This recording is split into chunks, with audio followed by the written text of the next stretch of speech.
look at the idea of gaining a few pounds, which probably happened to all of us this week through Thanksgiving. If it hasn't, Christmas and New Year's will get you. But not those types of pounds. Luke 19, starting in verse 12.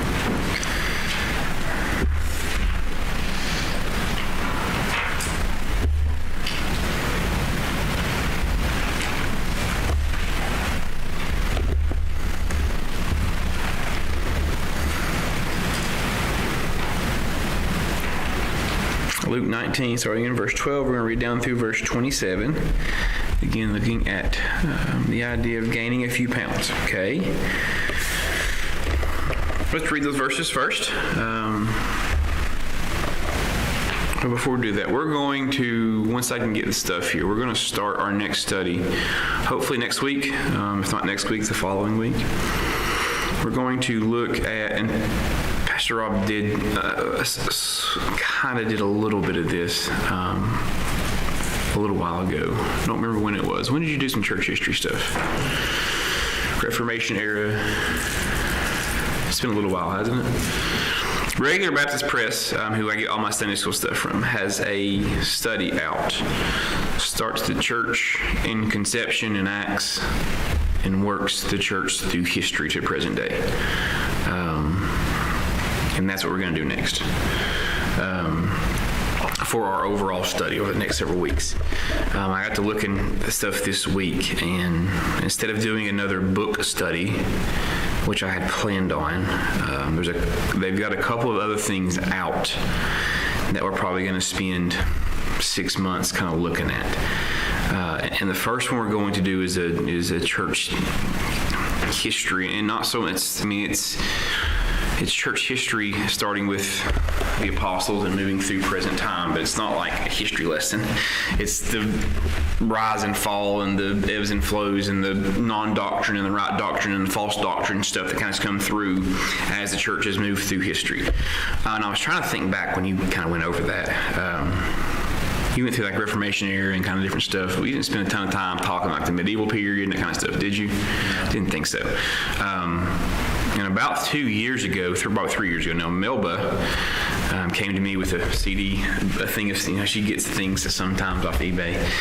She came to me with this list of, or this CDs, or this set of CDs that was a drive-by, called Drive-By History of the church history through the Reformation era, or actually through all of eras. It was like a 27 CD, these 4 or 5 guys just talking to you about different parts of church history. And I kind of fell in love with it and listened to all of it, and had been wanting to do that same type of study with you all at some point, and really never had the opportunity to compile it in a way in which I thought would be concise and simple and relatable. But now Regular Baptist Press has done that. So that's where we're going to do, that's our main study. That will be that we're going to get into our regular PowerPoint study that we do. As soon as I can get that stuff here, we will start on that. I've got a couple other things that people have mentioned to me as well that we'll kind of get into, kind of one-offs studies that I'm still working on as well. But that's kind of where we're going next. And I promise it won't be a boring history lesson. As I was reading through, it was partly, some of it, we need some boring history lessons. It's good for us. But the application of doctrinal stuff that kind of, especially when you get into the medieval period, 1500s, and how the church has such a shift, and they had the Dark Ages there, and then how kind of things just weren't real good for a while, and then comes Martin Luther in the 1600s, the Reformation period. It's really kind of interesting to see. Talk about the Roman Catholic Church a little bit, and how it's, of course, since the beginning of Christianity, essentially, the Roman Catholic Church has been trying to quelch Christianity. So that's where we're going. I think you'll like it. Okay, I think you'll find it very interesting. And what you will find is a lot of the problems that the early church had. after Pentecost and after the kind of got going, a lot of the problems they dealt with in Jerusalem and in the surrounding areas are the exact same problems that the church is facing today. And it's kind of amazing to see how the things that Paul was writing about, the lessons he was trying to teach those early churches and the places he was at are the exact same problems that we in the church are seeing today. And it's kind of amazing how several hundred years later, I guess, kind of the same problems are kind of going on, 1,000 years, I guess, later. The same problems are going on with the church and have been for a very long time. And I think it will be a very good eye-opener for us to kind of see, learn from history a little bit, of course, but also kind of see some of the applications that we have as well. Okay, so that's where we're going to be going next for our traditional Sunday school study. From there, we're going to start another topical study, not a biblical study, book study, sorry. Of course, it'll be biblical. So we're going to do 2 of those, and then we'll get back into a book study later on. Partly because I'm ready for something different. And secondly, that I think that it will be a little kind of a change of pace for us that will be kind of interesting. And I think there's a lot of stuff there in church history that you probably don't know. That when you hear, kind of, that's very interesting. So that's kind of where we're going to be going next, okay? I got a few other things people have mentioned to me as well. I'm kind of getting together that I'll have. I'm not sure how long it will take to get all this stuff here, so we'll kind of go from there. But for today, I've got just a few little things we're going to go over in Luke 19. I wanted to mention that before. I kind of forgot about that. So again, the idea here of gaining a few pounds, and not the physical pounds that we're probably all going to put on here over the next few weeks, but the story of these pounds here in Luke 12, or Luke 19, verse 12. So let's start again in verse 12, and let's read down through verse 27, and we'll get into the few things I have for you today. He said, therefore, in verse 12, of course, a certain nobleman went into a far country to receive for himself a kingdom and to return. And he called his 10 servants and delivered them 10 pounds and said unto them, occupy till I come. But his citizens hated him and sent a message after him, saying, we will not have this man to reign over us. And it came to pass that when he was returned, having received the kingdom, then he commanded these servants to be called unto him, to whom he had given the money, that he might know how much every man had gained by trading. Then came the first, saying, Lord, thy pound hath gained 10 pounds. And he said unto him, well, thou good servant, because thou hast been faithful in very little, have authority over 10 cities. And the second came, saying, Lord, thy pounds hath gained 5 pounds. And he said likewise to him, be thou also over 5 cities. And another came, saying, Lord, behold, here is thy pound, which I have kept, laid up in a napkin. For I feared thee, because thou art an austere man. Thou takest up, thou layest not down, thou reapest that thou didst not sow. And he saith unto him, out of thine own mouth will I judge thee, thou wicked servant. Thou knewest that I was an austere man, taking up that I laid not down, and reaping that I did not sow. Wherefore then gavest not thou my money into the bank, that at my coming I might have required mine own with usury? And he said unto them that stood by, take from him the pound, and give it to him that hath 10 pounds. And they said unto him, Lord, he hath 10 pounds. For I say unto you, that unto every one which hath shall be given, and from him that hath not, even that he hath shall be taken away from him. But those mine enemies, which would not that I should reign over them, bring hither, and slay them before me. First thing we have here is the contribution. Okay? And we see this contribution, first of all, here in verse 13. He called his 10 servants, and he gave them what? What does he give them? A pound, right? Give them 10 pounds. Each 10 servants received one of the 10 pounds, okay? Now, just by a quick little Google search that I did this week, 1 pound is about $6,500 in our value today, okay? To kind of give you an idea of how much money he just handed, about $6,500.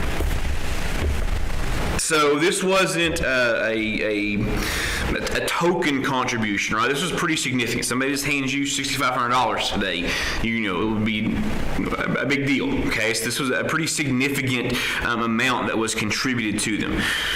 It was far more money than these servants had probably ever had before at one time, or probably would ever be able to kind of have at one time. This was a big deal to them. And it would have been an honor for these servants, essentially, to be given this money to kind of take care of. It would have been entrusted to them. These pounds would have been. So this would have been a big deal for them. Would have been very, very momentous occasion. Would have been honoring, very, very important for them. Would have been an honor to have such a thing. So we have, first of all, the contribution, okay? And then, so we know that, gives them a pound each. From then, he then gives them, secondly, the commission. Okay, it's also in verse 13. It's in the last 4 words. The last 4 words of verse 13 says what? Occupy till I come. So here's your pound. Occupy till I come. The pretty basic instructions here. 4 words, pretty simple. Occupy, first of all. To be occupied in anything, to carry on a business. So his expectations here are pretty clear. This is what I've given you. I want you to go take the pound and then occupy. Work. Get busy. Do as you were doing. Work. Don't just sit idle, essentially, is what he's telling them here, what they should do. So the expectations were clear. Take what I've given you and get busy with it.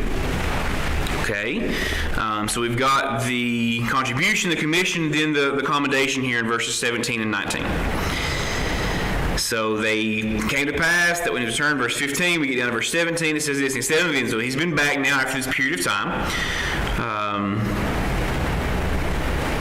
And we see that the nobleman begins to speak words to each of the servants when he finds out what these servants have done with the pound that was given.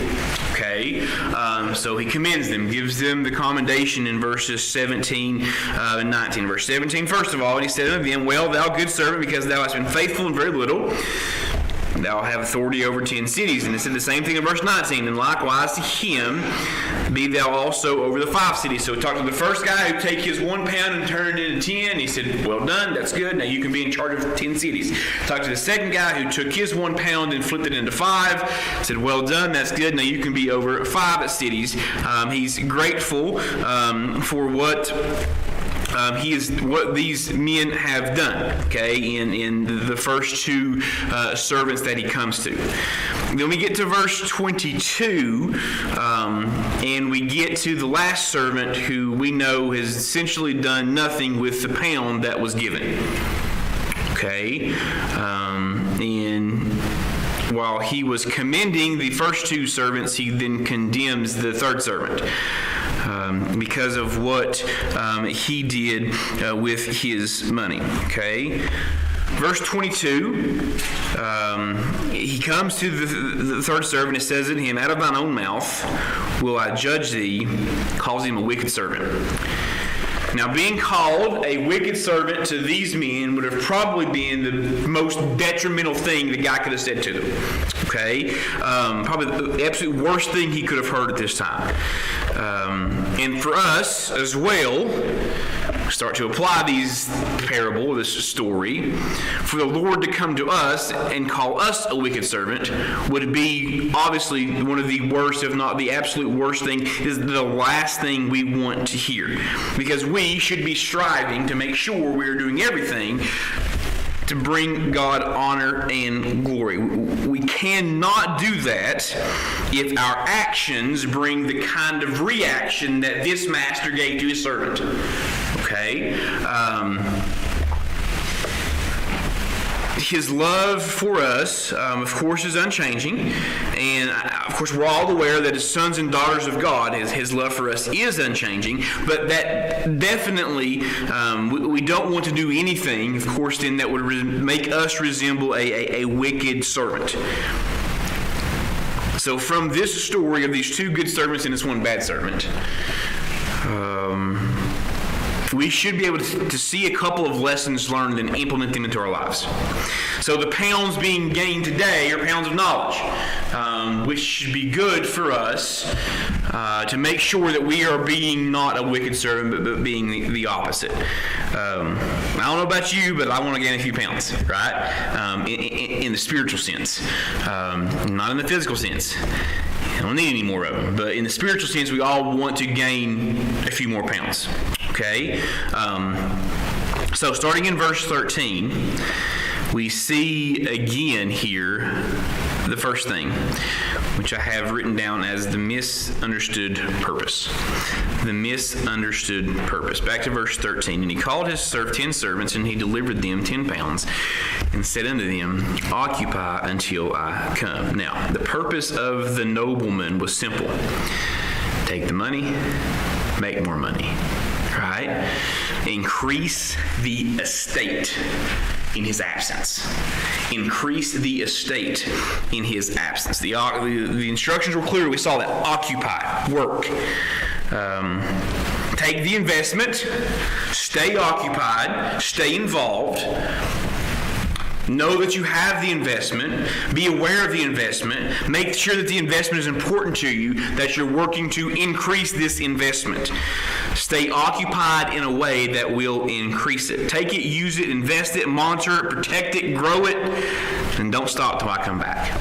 Keep doing that. Keep working on the investment until I come back. We notice that in verse 13, he doesn't give them a set amount. Take that 1 pound and turn it into 50 pounds, right? He doesn't give them a goal. He just says, take and do. Take and occupy. He didn't give them any type of goal, because if he had given them a goal, he would have given them a limitation, right? There is no monetary limitation here for them. He doesn't want to kind of box them into, I've got to get this much done this week and this much done next week so I can grow this and get this certain amount by a certain time. He doesn't give them any type of goal. He doesn't give them one because he doesn't want to kind of essentially box them into what they're able to do with the 1 pound that's been given them. He didn't give them the goal, but he did give them a stipulation, right? The stipulation was to occupy what? Verse 13 says what? Till I come back. So keep working until I come back. Don't stop until you see me again. Now, this is not a test. This isn't a plan designed to make failures out of them. They all apparently didn't have the same type of business mind. We see that because of the results.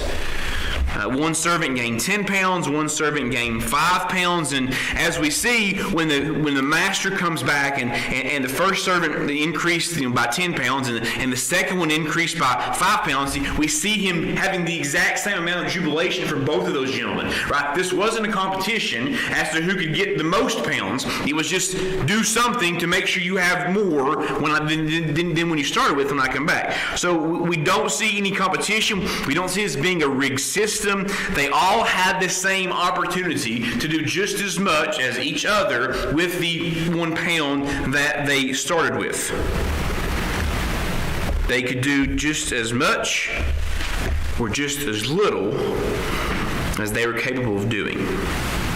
Now, just as the nobleman here, the master, the person in charge, he obviously has developed a skill for being able to make the money, right? He wouldn't have this money to just hand over to his servants if he didn't have some kind of skill for making the money. But he was going to be gone for an extended period of time, right? He's going to be out of town for a while. And he wanted them, his workers, to make money for him, right? In his place. They're making the money in his place because he's going to be gone. The plan here is not about the servants. It was all about increasing and expanding the whole wealth of the master, right? It wasn't see who could do it the most. It was taking this money and increasing the total purse of the master's wealth. That was the plan. That's what he wanted them to do. So we see, first of all, through this, the misunderstood purpose. We then have the misinterpreted passion, looking there in verse 21. Now, look at verse 21, and it says, "For I feared thee." This was the excuse, essentially, of the third servant, why he essentially just kind of wrapped up his pound and didn't do anything. He sat on his egg, right? He didn't do anything. This is the excuse why. "For I feared thee, because thou art an austere man. Thou takest up, thou layest not down, but in reapest thou didst not sow." So he has an excuse when he's questioned why. Why did you do nothing with the pound that was given to you? Why did you just kind of sit on your hands? His excuse is this, his servant's laziness was blamed on what? What was his excuse for not working? He was afraid of this nobleman's reputation, right? He was worried about the character of the nobleman. His servant's laziness was blamed on the character of the nobleman. He says, "For I feared thee." Now, the definition of fear, we know the definition of fear is terrified, scared of, or afraid of. So why is it that the success of the nobleman, who is now king, why is that success something to be afraid of? Why not respect it? Why not be motivated by it? Why not try to emulate it? Why not honor it? But no, the servant chose to be afraid. The servant also would have seen the other servants working to increase their pound. Whatever they were doing, he would have been privy to that. He would have seen it. He would have known they were increasing their money in some value. He had watched his master do the same thing, increase the value somehow. Instead of kind of copying that success, trying to emulate it, he simply chose to be afraid. Now, the other servants were not afraid. The other servants worked hard, and because of their hard work, they reaped rewards from it. It's pretty obvious from looking at verses 17 and 19 that the master was what to the hard workers? What was he to the hard workers in verses 17 and 19? In 17, he gave the authority over 10 cities. In 19, he gave the authority over 5 cities to the second servant. So he's being what to his servants? He's being fair to them, right? He's rewarding them greatly, right? He is rewarding their hard work. He's seeing the value in their hard work, and he's reinvesting again into his workers because of what they were able to do. So obviously, it was kind and fair and rewarded hard work. So why in the world did the third servant have reason to be scared? Unless that servant is lazy and wicked. His passion for success was referred to by this wicked servant as austere. Now, that word means of mind and manners, harsh, rough, and rigid.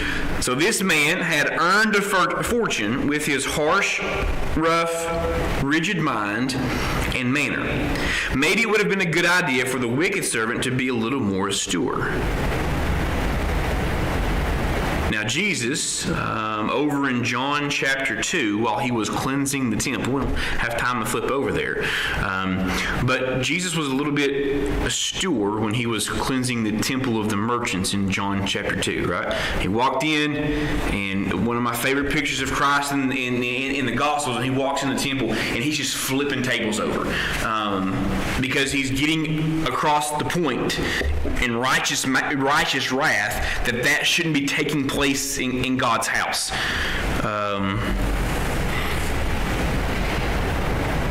So we see the same type of the austere character in Christ. His disciples remembered the psalmist, kind of when all that was going on. Let's flip over to Psalm 69. real quick, because we do need to turn there for a second to kind of add some context to this. Psalm 69 and verse 9 says this, "For the zeal of thine house hath eaten me up, and the reproaches of them that reproach thee are fallen upon me." So we see, for the zeal of thine house hath eaten me up. His disciples remembered the psalmist as Jesus was in there flipping those tables over. In zeal, the word zeal there, excitement of mind, fervor of spirit, ardor in embracing, pursuing, and defending anything. Zeal in behalf of, for a person or a thing. The fierceness of indignation.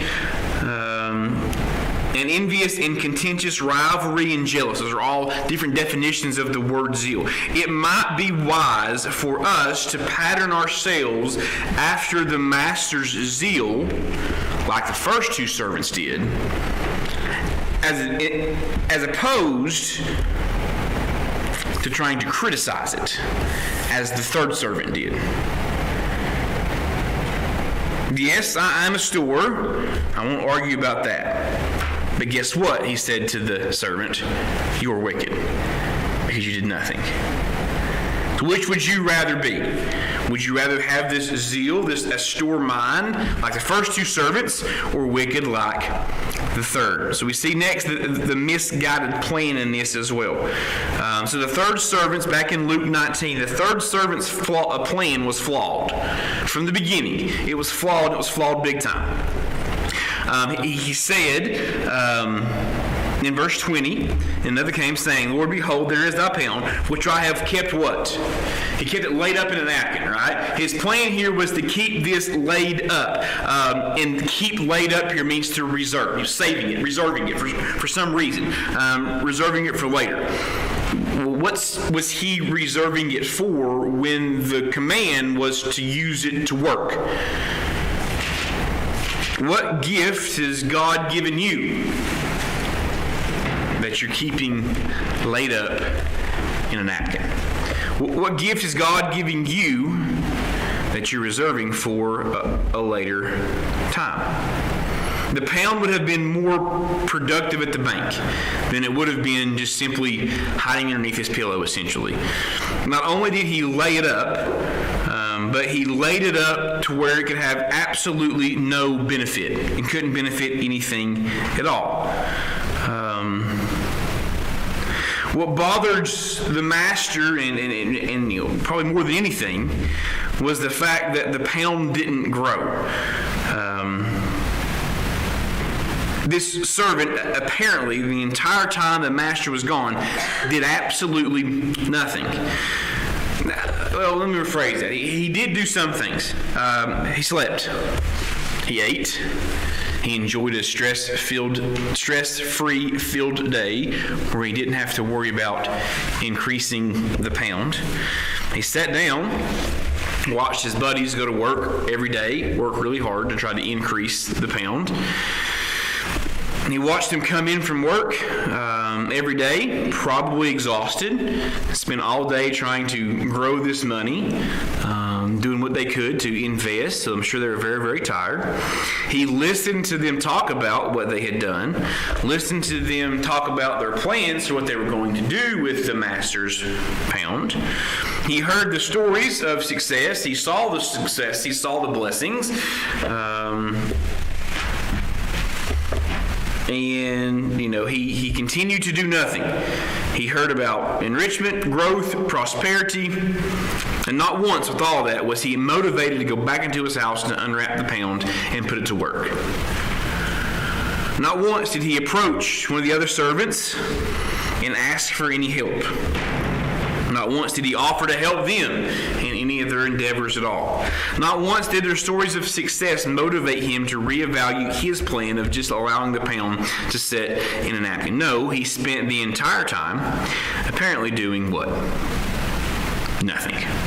Doing absolutely nothing.